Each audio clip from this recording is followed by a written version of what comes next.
Welcome to Channel Today in History. In today's video we will talk about the day, November 11, 1940, Battle of Tarentum. The Battle of Tarentum or Tarentum was a naval battle that took place on the night of November 11 to 12, 1940, during World War II. The British Royal Navy launched the first fully air-fighted naval battle in history, flying a small number of single-carrier aircraft in the Mediterranean and attacking the Italian fleet at Tarentum. In 1939, the Italian operations in North Africa, centered on Libya, needed supplies from Italy, while the British operations, centered on Egypt, had more difficulty in receiving supplies due to having to cross the entire Mediterranean Sea and then from the warehouses in Gibraltar. Thus they left the Italian fleet in an excellent position to cut off supplies to British forces, fact that benefited the Italian maritime fleet in cutting off supplies to English troops. Torpedo specialists in modern navies previously thought that torpedo attacks against ships needed to be launched in deep water,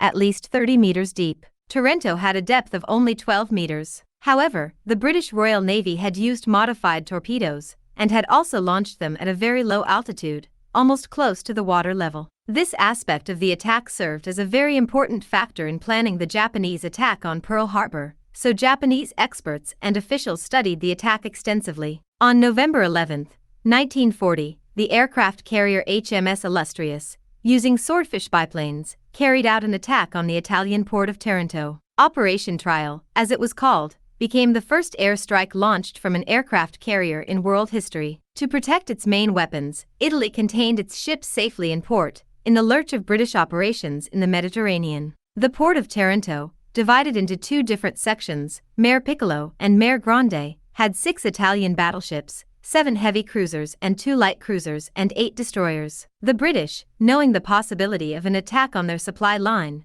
planned Operation Trial, which would prove to be a surprise attack on Tarentum base. For such a mission, they would send the aircraft carrier HMS Illustrious to join the aircraft carrier HMS Eagle from Admiral Cunningham's fleet. Illustrious received Eagle's planes and went on the attack, escorted by only 2 heavy cruisers, 2 light cruisers and 4 destroyers. Reconnaissance flights confirmed the existence of the Italian fleet, but for complete certainty, the British dispatched a Sunderland plane on the night of November 11, just before the fleet was deployed in the Mediterranean, 170 miles from the port, about 300 kilometers, nearby the island of Kefalonia. The reconnaissance flight showed the Italians that something was going to happen, but as they had no radar, they could do nothing. However, a torpedoing, which was what the British intended, would need deep waters, above 30 meters, which complicated the operation, since the port of Tarentum had a maximum depth of 12 meters. But, the British Navy used modified torpedoes, and even launched them at low altitude,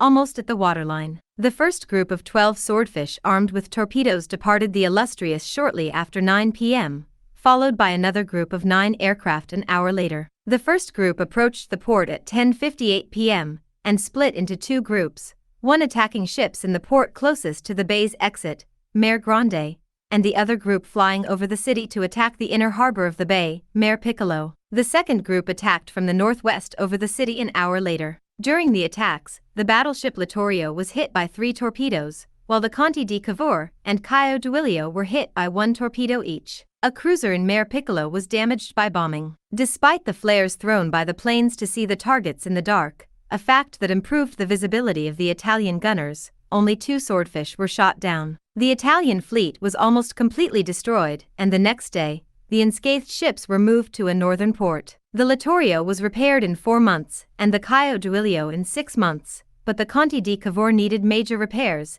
and did not return to service until the Italian surrender in 1943. The Italian fleet ran out of half its combat force that night, and his aim of putting pressure on the English fleet only in potential by keeping its ships in port was a disaster, allowing the British Navy to maintain all naval operations in the Mediterranean. Did you like the video? In the description you will find the blog link with the full article. Give an incentive by subscribing to the channel, liking, commenting and sharing with your friends. Hugs. Until the next.